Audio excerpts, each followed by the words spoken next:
আমার গলা না, মুরগির গলা। ও আজকে রান্না করেছিলাম চিকেনের গলা। দেখো নিয়ে এসেছে কতগুলো চিকেনের গলা নিয়ে এসেছে, আর এর মধ্যে কিন্তু প্রচুর পরিমাণে তেলও থাকে। কড়াইতে তেল দিয়ে এখানে পেঁয়াজ দিয়ে ভাজা চাপিয়ে দিলাম, পরিমাণ মতন লবণ দিয়ে দিলাম, পেঁয়াজটা তাহলে তাড়াতাড়ি নরম হয়ে যাবে। আর হ্যাঁ, আমি এখানে আদা রসুন আর টমেটো বাটা দিয়ে দিয়েছিলাম, যেটা আমি স্কিপ করে গেছি।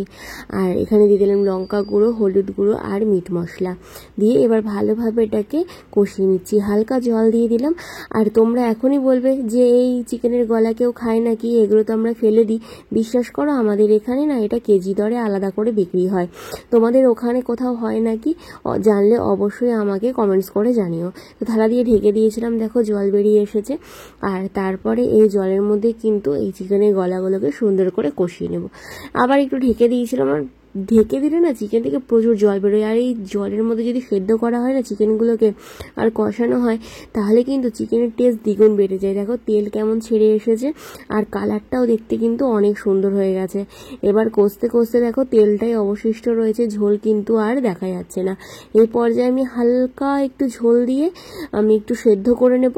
আর এখানে আজকে আমি আলু ব্যবহার করিনি, আর আমার কিন্তু চিকেনের গলাটা একদম রেডি হয়ে গেছে। তো এই যে আমার গলা দেখো, আমার গলা না, মুরগির গলা রান্না হয়ে গেছে। চলো একটু খেয়ে দেখি কেমন হয়েছে। তেল কতটা দিয়েছিলাম দেখতেই পেয়েছিলে তোমরা, কয়টুকু তেল দিয়েছিলাম, আর শুধু তেল বেরিয়েছে দেখো কতটা। গ্রেভি নিয়ে নিলাম, আর আলু দিইনি যেহেতু আজকে, আলু নিয়ে আর কিছু নেই। চলো গ্রেভিটা দিয়ে প্রথমে খেয়ে দেখি।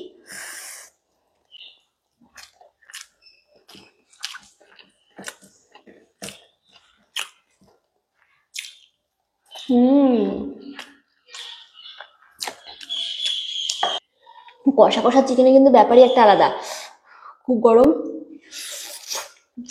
ও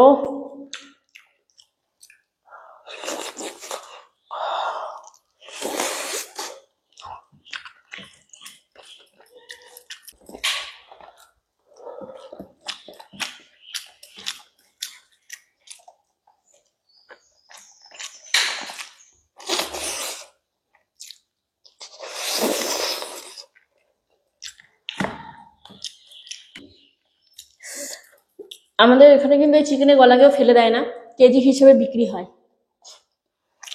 একদম নরম তুলতুলে।